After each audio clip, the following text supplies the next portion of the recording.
So he said he was going to his friend's house to play with him. I don't know the exact time. Leticia Stauch is performing a deception. Only hours earlier, she had murdered her son, Ganon, concealed his body in the basement, and called 911 to report a disappearance.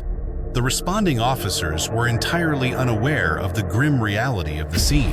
They would soon find themselves navigating a labyrinth of calculated lies. Transition to audio. Is there anybody down here? There was no. So then when I get downstairs, he had one of the guns, and I was terrified. He asked me to give him a suitcase. Is Ganon in a dumpster? No. You didn't hurt Ganon. Did you kill Ganon? No.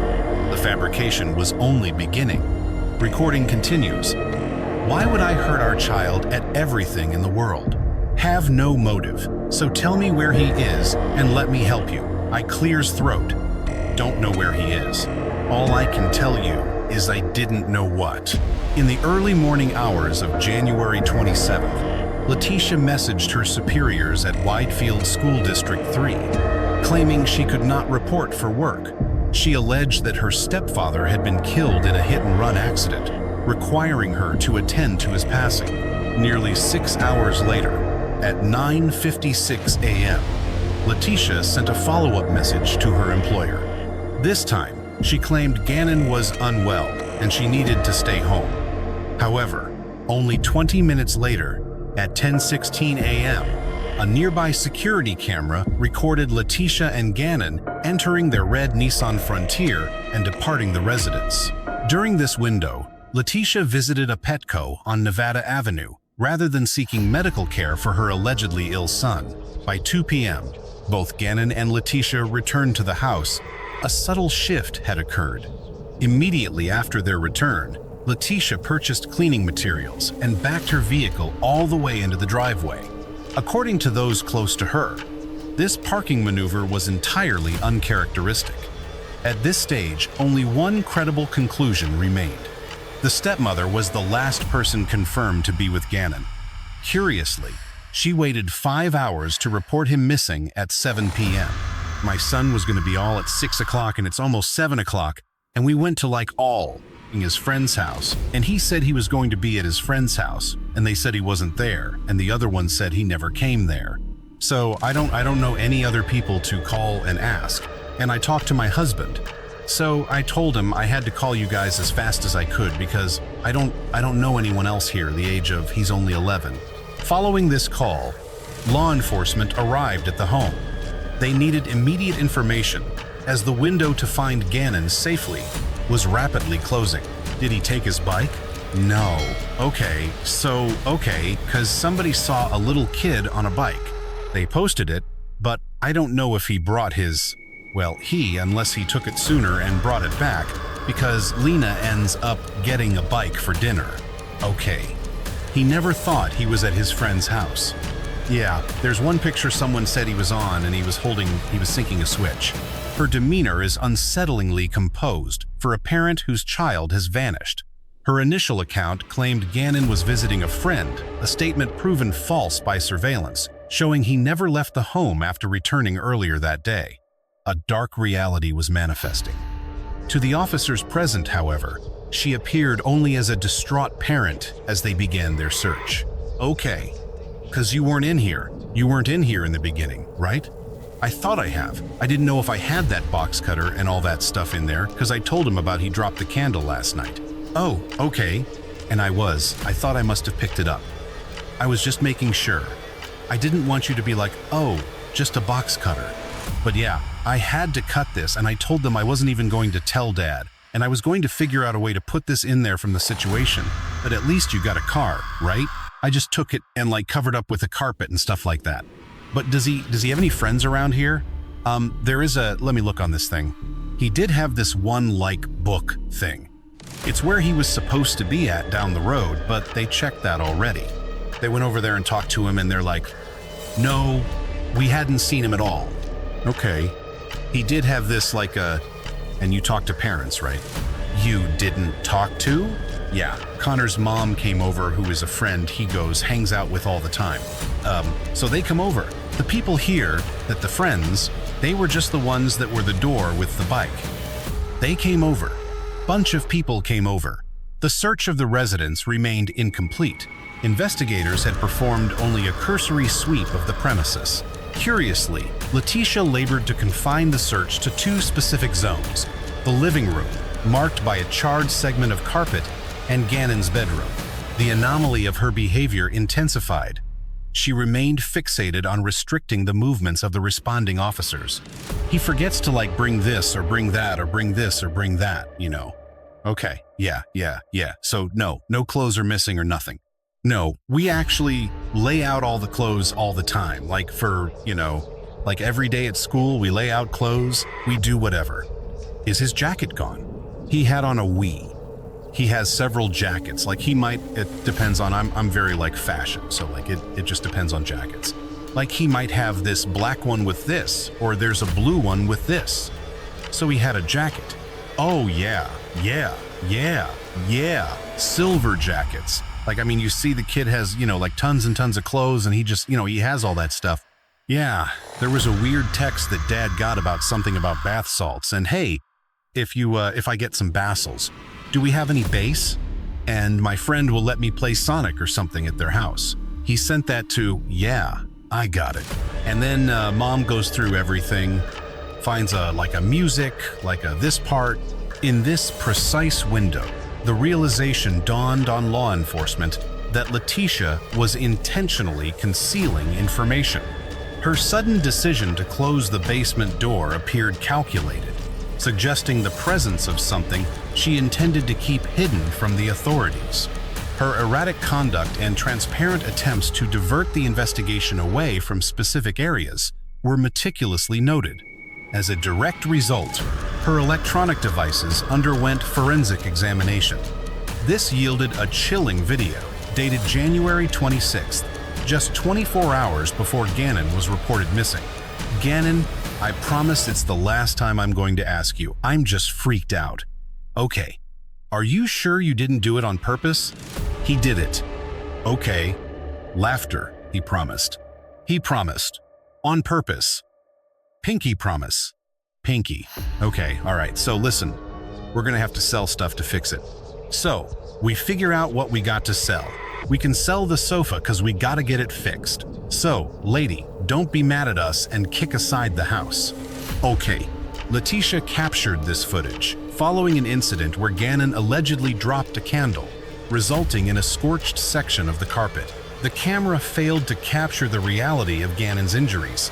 He had sustained burns to his arms, yet Leticia focused on reprimanding the child rather than seeking medical aid. Further analysis revealed a recorded conversation between Leticia and her husband, Albert Stauch, regarding the incident, and he told me it was just his arms. So I didn't screaming see anything that would have thrown a flag that I had to be like, oh my God, emergency, or anything like that. But if his arms was bubbling, that's not an emergency. Well, it hadn't broke skin, it was just underneath. In my mind, I'm like, let's evaluate the situation tomorrow and see, whatever. It wasn't burning very hard, it was bubbly. I didn't see it as a bad thing. I just knew he was like, it's not hurting. We put alu on it. The audio is difficult to process. The physical description of the injuries, blisters, and a sensation of intense cold strongly suggests the presence of second-degree burns. The narrative was fracturing. Each new piece of evidence cast a more troubling shadow over Leticia's account. Verification was essential. Ganon vanished shortly after this event. Consequently, on January 30th, 3 days after the disappearance, detectives summoned Leticia for a formal interview to scrutinize the inconsistencies of the situation. So Ganon had started a candle. Again, normal. He's very responsible in terms of if you give him something and say, do this, this, and this, like a list, and prepare, it's fine. So we let him, do things like that. So I didn't see a problem when him, light a candle, whatever. Lena requested permission to stay awake and finish using her tablet. It was shortly after her birthday. Leticia claimed she wanted to provide something extra after the elaborate celebration held for Ganon. They had taken the boy to a Colorado Rockies game. He brought several friends along. The investigator notes a troubling pattern. Leticia drifts into tangents, framing the narrative through the lens of a devoted mother, specifically regarding her daughter, Harley Hunt. She refers to her as Lena. It appears to be a calculated attempt to distance herself from any intent behind the candle incident. Music. A rhythmic, persistent chirping began. Her first thought was an intruder. She saw nothing. Then the automated system warned of a fire. Smoke began rising from the basement floorboards. She ran downstairs for Ganon. Flames had already reached the carpet and the sofa. She gestures to the room, reconstructing the scene of the alleged accident. The fire was here. The candle sat there. Blankets were scattered across the floor. The children frequently left them lying around. She gathered the fabric. She used the weight of the blankets to smother the fire on the couch. She sustained a burn. Ganon was startled awake, suddenly conscious of the flames surrounding him. They fled the residence. The official account describes a tragic mishap involving the young boy. Ganon had supposedly overturned a candle. A small fire took root in the basement carpet. This was the exact section of flooring Leticia had previously highlighted for the officers. The evidence is contradictory. Sustaining second-degree burns on both arms from a single candle is highly improbable. A child possesses the instinct to retreat from heat. This was described as a slow-burning fire. The narrative begins to fracture. Leticia's description of the injuries starts to shift. This version differs significantly from what she told Albert. She claims she was paralyzed by the fear of his reaction, like because I made a mistake as a parent and forgot Clear's throat, to like really check him down and he really got a little bit more burn. Clear's throat. So I was freaking out because it's like he's going to kill me. And G was like, it's okay. And there was blood, and like he had on his arm. And as it was peeling and I should have called, what did they have? I should have called the hospital and just asked, I don't know enough about burns, but I should have called the hospital and just asked like I made a mistake. Leticia's admission went too far. She suggested the boy was bleeding from his burns. It was a glaring contradiction to the story she provided to the father. Investigators noted the discrepancy. They began to suspect the fire was not a mere accident. Certainty remains elusive for now. However, the detectives reached a singular conclusion. Leticia is being untruthful. Innocent parties tend to maintain consistent accounts, while the guilty frequently revise their alibis to suit the evidence. In this instance, she altered fundamental details regarding the fire. Her own phone recordings only amplified the suspicion. A pattern of deception emerged. Detectives now believe her original account of Ganon's disappearance may also be a fabrication. They began to press for the truth. If their hypothesis is correct, the reality of what happened is being buried under layers of her silence. He goes in through the garage.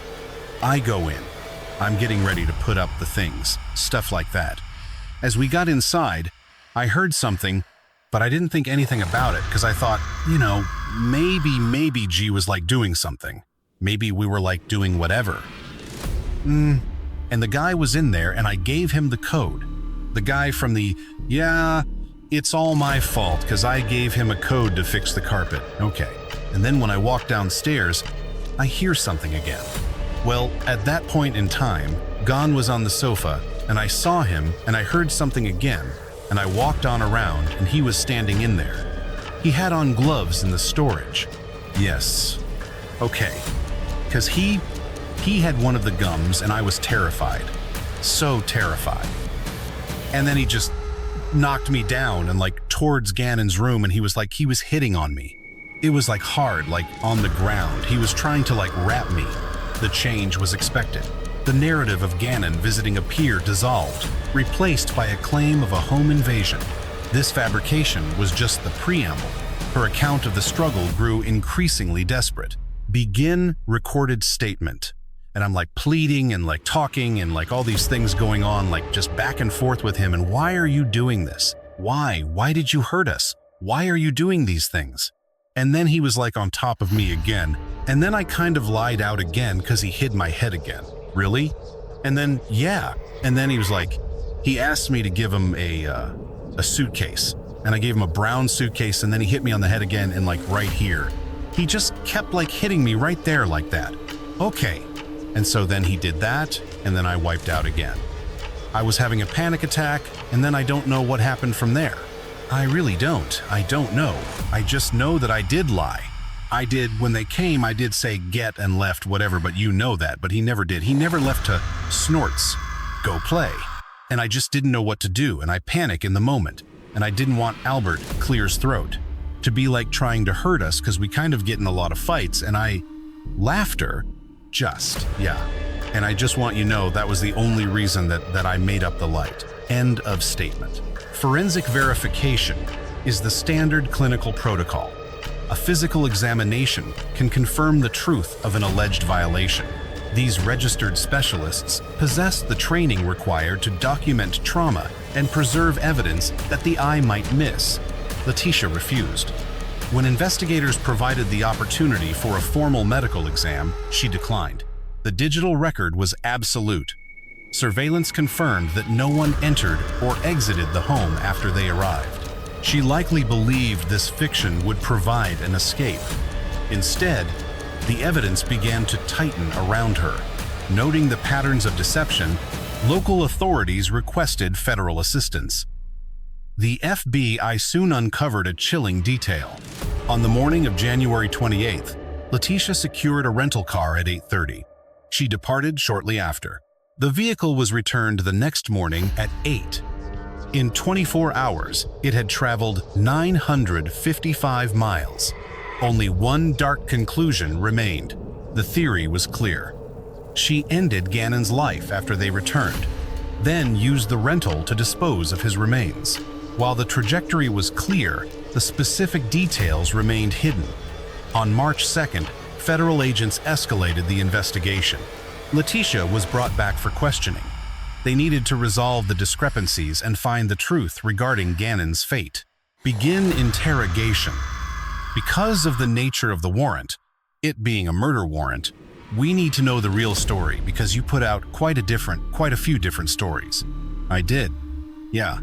Well, we heard a lot of the stories to Albert. The reason I already knew someone was listening to him, but because of him not ever being supportive, and I tried originally to talk to him when he first got there. That was the only reason I said those things to him, was just because I was out of anger and out of hurt and not being able to have Clear's throat. Support. It was nothing to do with me saying those things to him, was just being what is the word you want to call it? Selfish or fictitious or whatever you want to call it. I did have originally initial different thoughts on certain things, and that was me trying to basically read him and try to figure situations out. So I understand that you may have heard those, or whatever you may have heard. And that's okay, because that totally was not what Leticia is referring to.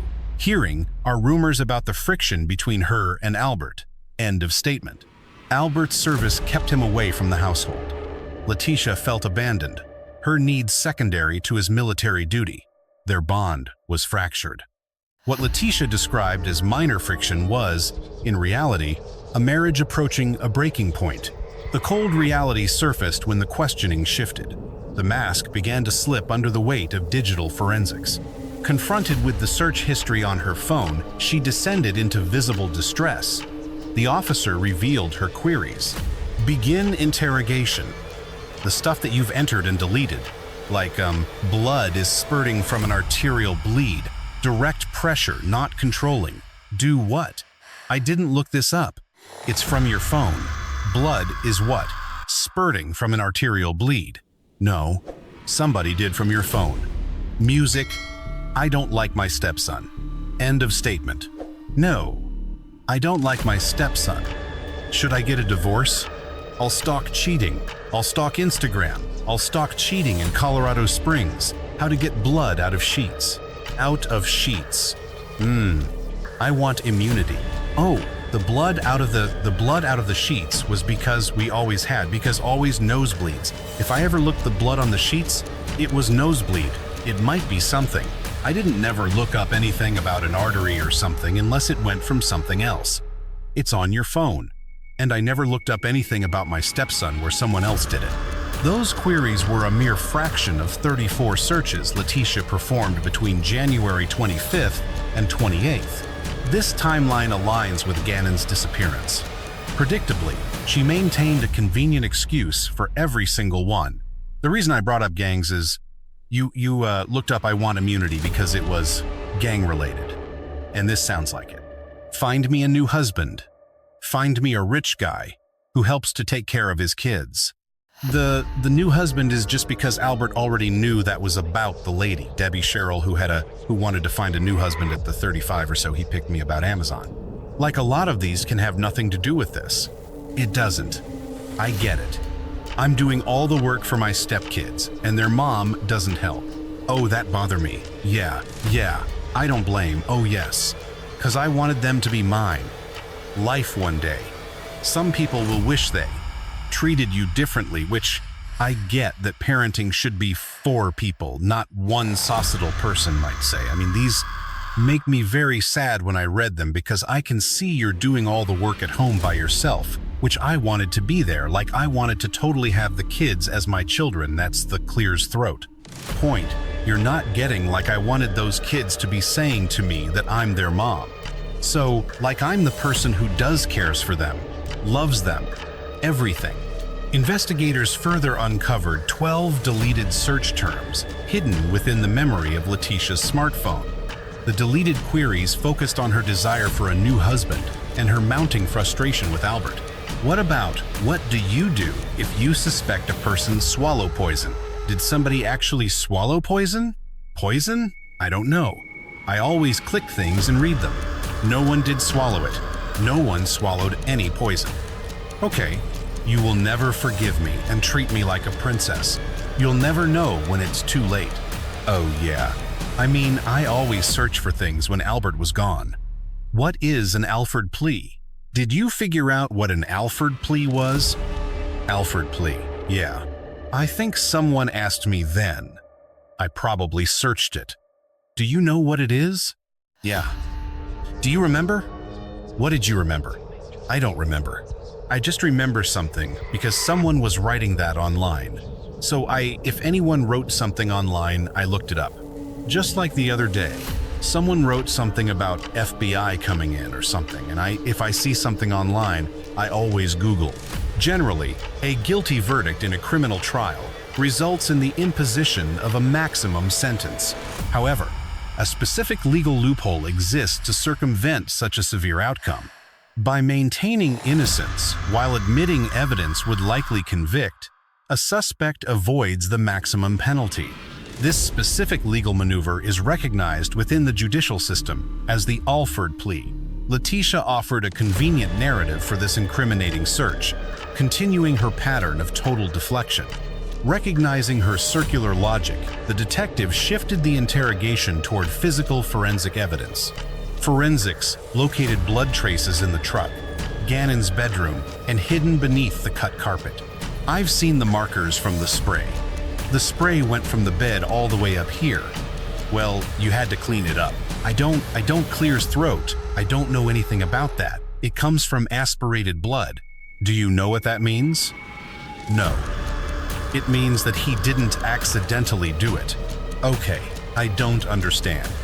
So, that's what we were waiting on for the warrants because music.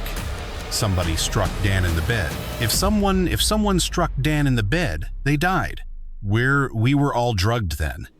If that's what you're saying happened. Well then, can you tell me how that blood got on the wall? That's Ganon's blood on the wall. Okay.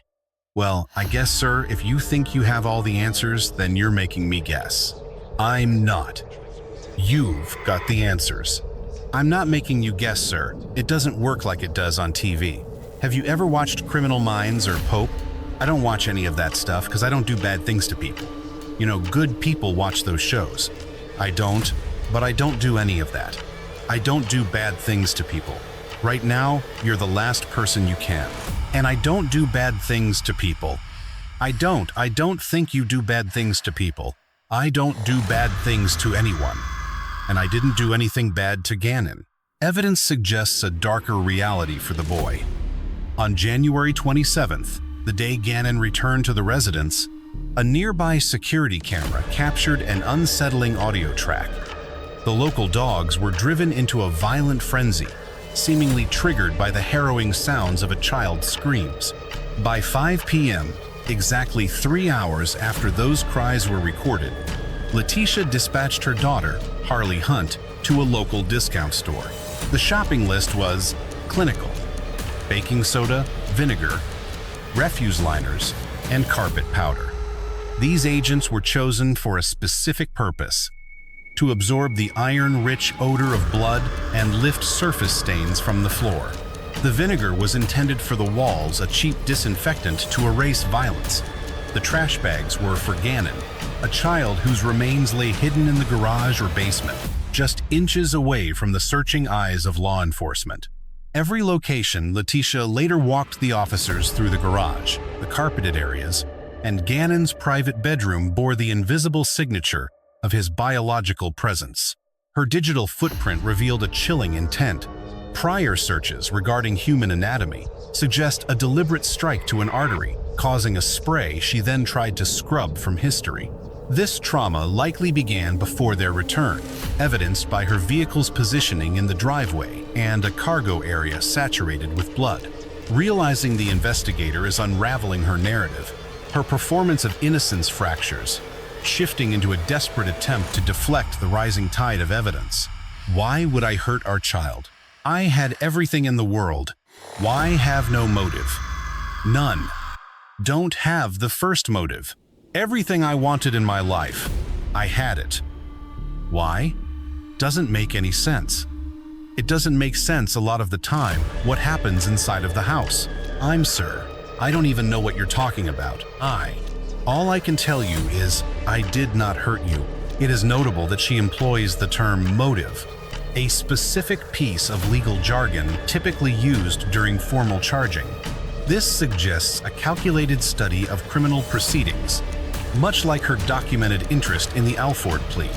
The investigator, recognizing the limits of her denial, begins to apply psychological pressure, framing his inquiry as a search for a missing child's safety rather than a pursuit of a conviction.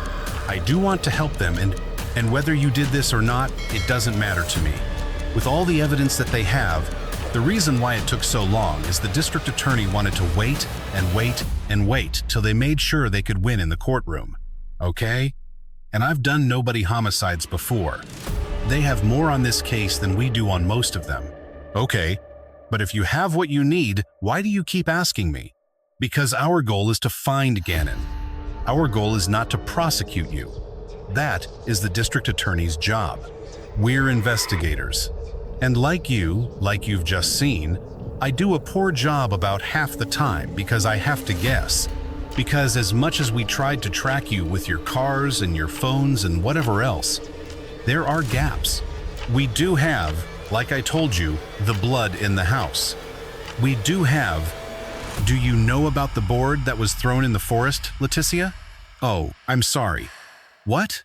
The board that has gained blood on it that was thrown in the forest, okay? So, Alright, so what you got your DNA on? Faced with such a crushing weight of discovery, most suspects would finally yield to the inevitable. In the case of Leticia, the reaction is different. She continues to refute the forensic reality, and in her frantic state, she inadvertently offers up details that further seal her fate. The blood that you or your teen allow people to be in the house, that has no bearing on. Okay, if the pieces do not fit, they simply do not fit. Music, so be it. Is the moment right to disclose if this occurred amidst the smoke? Perhaps verify with one of them. They likely recall the final moment they saw Ganon, even if it predates the event. Al could surely recount his last encounter with Ganon, unaware at the time that it would be their final goodbye. Music. That image of Ganon is undoubtedly seared into his mind. Leticia, you claimed June was the last time. Fine. At this point, Leticia has effectively conceded to being the last person to see Ganon alive. Her concessions go further. During this dialogue, she detailed Ganon's physical trauma, the placement of blood, and her own underlying motives. Given the wealth of evidence she volunteered, the process shifted from a standard interrogation into a de facto confession of homicide. Leticia was a fractured soul. She ultimately abandoned her husband and 2 children, driven by 2 primary psychological catalysts. First, Albert's service in the National Guard fostered a deep-seated resentment. She felt she deserved a partner of higher status. Second, she suffered an intense inferiority complex regarding Ganon's biological mother, Landon Bullard. Investigators later learned that during the candle episode, Ganon expressed a desire for his own mother.